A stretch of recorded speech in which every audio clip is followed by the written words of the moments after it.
Lepo pozdravljeni.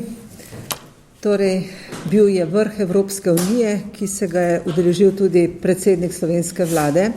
Novi Sloveniji smo pričakovali, da bo predsednik vlade sklical vse stranke, predsednike stranki na seznanju zaključki vrha oziroma tudi z vsem, kar se je dogajalo na vrhu Evropske unije. Tako da mi je žal, da tega ni storil. Vemo, da begunska kriza je največji trenutni aktualni problem Evropske unije in tudi Slovenije. In Novi Sloveniji zahtevamo od vlade, da zaščiti lokalno prebivalstvo oziroma da omogoči lokalnemu prebivalstvu, da se življenje vrne v normalne tokove. Sicer lahko pride do velike gospodarske škode, morda tudi do zdravstvene ogroženosti in materialne škode. Od ministrice za zdravje tudi pričakujemo, da bo okrepila zdravstveno službo v teh krajih, tudi morda z brezposelnim medicinskim osebjem, kajti poleg tega, da je potrebno oskrbeti begunce, je potrebno zagotoviti normalno zdravstveno varstvo za lokalno prebivalstvo. Zato pričakujemo, da bo tudi ta zdravstvena služba okrepljena. Vrh Evropske unije bi pa moral, po mnenju Nove Slovenije, pozvati tudi Rusijo in Združene države Amerike, da pri tem reševanju krize na izvoru delujeta obe velesili v isti smeri. Če se nekateri razglašajo za zaveznike Evropske unije, ki je v tej begunski krizi največja žrtev, seveda poleg lokalnega prebivalstva, potem pričakujemo, da bosta obe velesili tudi učinkovito in skupaj ukrepali. Glede zaključkov vrha pa pričakujemo, da bo tako slovenska vlada upoštevala ta priporočila, navodila, prav tako pa seveda pričakujemo, da bodo ta navodila upoštevale vse druge države, da bodo obveščale Slovenijo, da bo dobro sodelovanje in pa da bo vlada zagotavljala zakonito ravnanje. Kaj pomeni zakonito ravnanje? Torej upoštevanje vse tistih predpisov, zakonov, ki jih imamo že v te namene. Samo zakonito ravnanje lahko vzpostavi neki red in zagotavlja tudi varnost tako prebivalstva kot beguncev.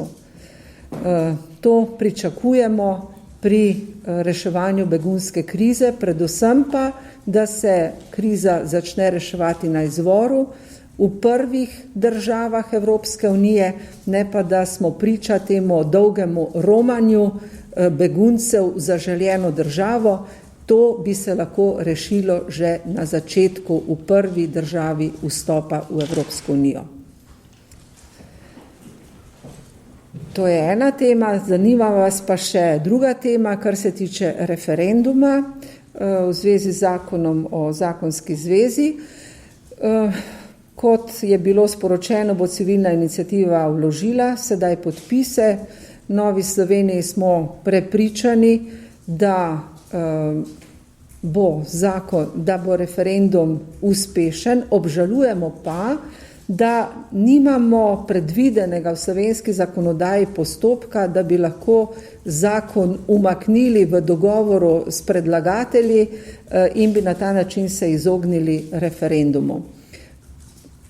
Še enkrat poudarjam, da obžalujemo, da vlada ni nadaljevala sprejemanjem prvotnega osnutka zakona o istospolni partnerski skupnosti, ki je bila že v javni obravnavi, ker menimo, da bi s tistim zakonom lahko odpravili vse tisto, kar je ustavno sporno in ustrezno rešili to problematiko.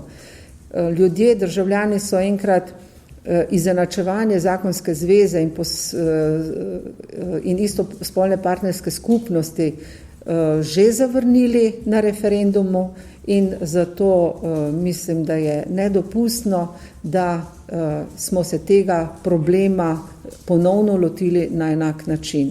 Torej, morali bi spoštovati voljo ljudi in pa iskati druge ustrezne rešitve. Torej, Nova Slovenija se bo kampanje udeležila, nastopali bomo samostojno in sodelovanju z drugimi, z namenom, da vsi skupaj delamo za isti cilj, ker menim, da tudi večina slovenskega prebivalstva pravzaprav torej nasprotuje temu zakonu prav zaradi tega, ker menimo, da posvajanje otrok v istospolno partnersko skupnost pač ni dobra rešitev za otroke. Ja. Glede begunske krize, naša vlada je še pred tednom dni obsojala Orbanov način, torej postavitve ograje. Danes govori tudi sama, da bo postavila najverjetneje ograje, če ne bo šlo drugače. Potem nekako ni sprejela tuje pomoči, tudi odklanjala je. Hrvati so rekli, pa zakaj ne popisujete na vlakih beguncev, da to ne bodo storili, zdaj počnejo točno to. Zakaj menite, da prihaja do tega, zakaj je naša vlada tako počasna, da prej obsojala tisto, kar pa bo zdaj očitno počela, in pa Slovenija je veliko v tujih medijih, tudi Miro Cerar je denimo nastopil na CNN-u, lahko komentirate, kakšno sliko dajemo Slovenci v medije. Nova Slovenija je že zelo zgodaj začela opozarjati, da Slovenija ni zadosti dovolj pripravljena na to problematiko. Takrat, ko je prišlo 3000 beguncev, smo bili zadovoljni ali pa so bili zadovoljni, kako smo mi ustrezno dobro pripravljeni. Če pa pride več tisoč beguncev na dan, na to pa nismo bili pripravljeni. In lahko bi že predhodno tudi spremenili zakon o vojski, da bi se hitreje lahko vključila v reševanje problemov. Lahko bi že predhodno zaprosili tudi za pomoč Frontexa oziroma Evropske unije, kajti če dnevno pride 5000 beguncev in več, potem je pač to za slovenske razmere težko obvladljivo, še posebej, če potem tudi na drugi strani v Avstriji se pa strogo držijo ali pa želijo držati nekih pravil in zakonitosti. Najbolj nedopustno pa je to, kadar se begunce pošilja strani druge države na zeleno mejo oziroma druga država ne obvešča kraja in časa prihoda beguncev. To je pa nedopustno, če se begunce pošilja v mrzle reke, kot smo videli, da je bil tudi primer. No, predsednik vlade je bil seveda tudi na CNN-u in škoda, da ni izkoristil priložnosti, da bi tam pozval tudi Združene države Amerike, da naj vendarle skupaj z Rusijo rešujejo ta problem na izvoru. In v obe državi, obe velesili v isto smer. Gospod Cerar je tudi dejal, brez načrta in takošnjih ukrepov bo EU začela razpadati. Se strinjate s to njegovo izjavo in pa kaj menite, da Hrvaška še vedno ne upošteva teh ukrepov oziroma kakšnega napredka ni? Ja, to mora tudi naša vlada zahtevati od sosednje države in tudi, da Evropska unija na nek način opozori Hrvaško, da pač njeno ravnanje ni na mesto, če ne upošteva teh priporočil. Kaj je bilo še drugo vprašanje? Izjava gospoda Cerarja o razpadu. O razpadu Evropske unije. No, sama sem se prejšnji teden udeležila kongresa Evropske ljudske stranke, kjer so različni voditelji opozorili na to, da ima vsaka država pravico do svoje emigrantske politike. In s tem dali jasno vedeti, da pač Nemčija, če sprejema vse begunce oziroma države, ki tako ravnajo, ni nujno, da druge države temu sledijo. Tudi sama menim, da ima Slovenija vso pravico, da se sama odloča, v kolikšni meri je pripravljena sprejeti, predvsem pa v kolikšni meri je zmožna sprejeti število beguncev in jih potem normalno vključiti v življenje. Torej, različne države tudi nekoliko različno gledajo, vendar Evropska unija vemo, da bo najmočnejša takrat, kadar bo držala skupaj in skupaj iskala rešitve, ker ta begunska kriza je tako velik zalogaj verjetno največji, ki ga pa posamezne države same ne morejo rešiti. Pomembno pa je, da Evropska unija ukrepa odločno, hitro, racionalno in da naredi vse, da bi se problem začel hitreje reševati na izvoru. Jutri se izteče rok za vložitev podpisov v tej prvi fazi za referendumsko zahtevo o dopolnitvi zakona o obrambi. Če se to zgodi, torej zakon ne bomo začeli peljati takoj, torej ne bomo mogli priti do dodatnih pooblastil vojski, ki to spremembo ste tudi v NSi podprli. Kaj menite, da se bo potem zgodilo? Bodo izpolnjeni pogoji za razglasitev izrednih razmer? No, kdor si bo takšno stvar privoščil, ga enostavno ne razumem, saj vendarle gre za varnost tako slovenskih državljanov, kot tudi varnost beguncev, zato je takšna morebitna zahteva nerazumna, če bi prišlo do takšne zahteve. Izredne razmere, kdaj? No, izredne razmere, kolikor situacija ne bi bila več obvladljiva in bi bili že prej izkoristili vse možnosti, tako mednarodno pomoč kot notranje rezerve, potem seveda bi se morali poslužiti tudi česa takega. Reševanje begunske krize, vi pravite reševanje na izvoru. Ta dva ali vedno pa sporožila nemška premierka, ki je bil tem, ko je množi za begunca ne samo iz Sirije, ki niso v večini, že prihajala čez Balkan, povedala, da te ljudi vabi v Nemčijo, tudi zdaj vztraja pri tej politiki. Tudi v Siriji ni neke možnosti, da bi se na izvor karkoli rešilo to vsi vedno. Tudi če se Američani pa Rusi dogovorijo, se ne bo zgodilo. Ampak Nemčija to politiko nadaljuje, pač bo tudi to dilema, to bo je vaša sestrska stranka. Ja, to je naša sestrska stranka, sicer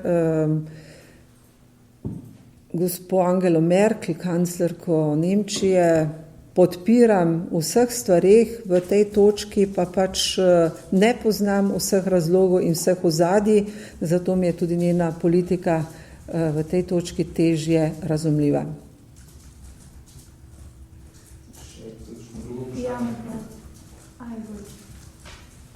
Včeraj je prišlo do zamenjav na slovenskem državnem holdingu, kako jih komentirate? No. Še niso pojasnili, zakaj je zamenjav prišlo.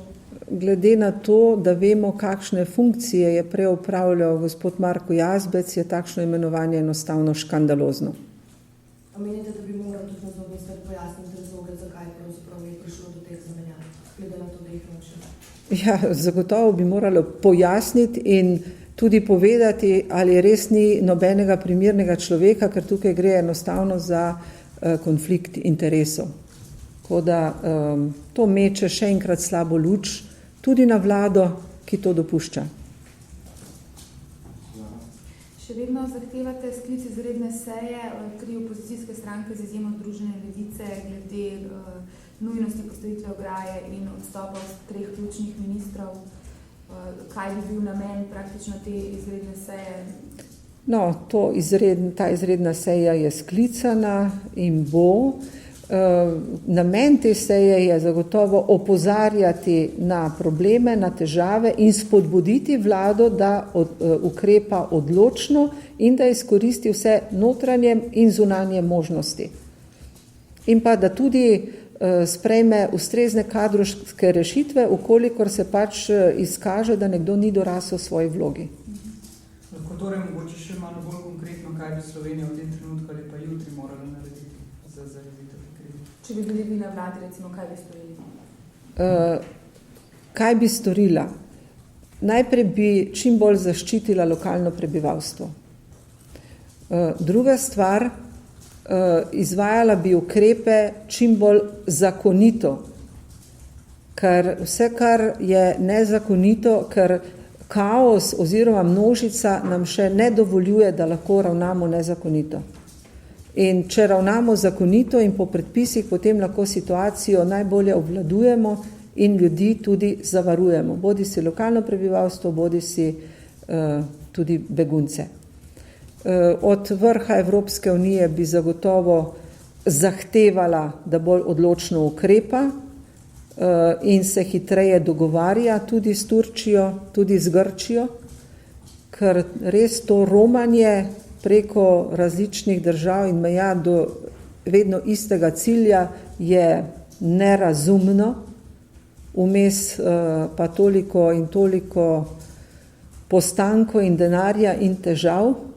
Torej, kdor se je namenil sprejeti begunce, pač naj to naredi na izvoru in se tam odloči. Tiste, ki pa nimajo status begunca, jih je pa treba že tam zavrniti.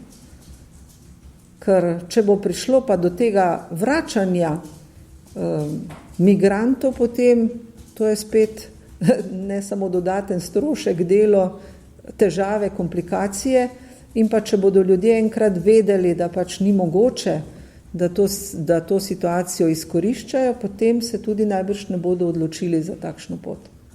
In pa zahtevala bi, kot sem že prej rekla, da Evropska unija tudi odločno zahteva od velesil, da ukrepajo.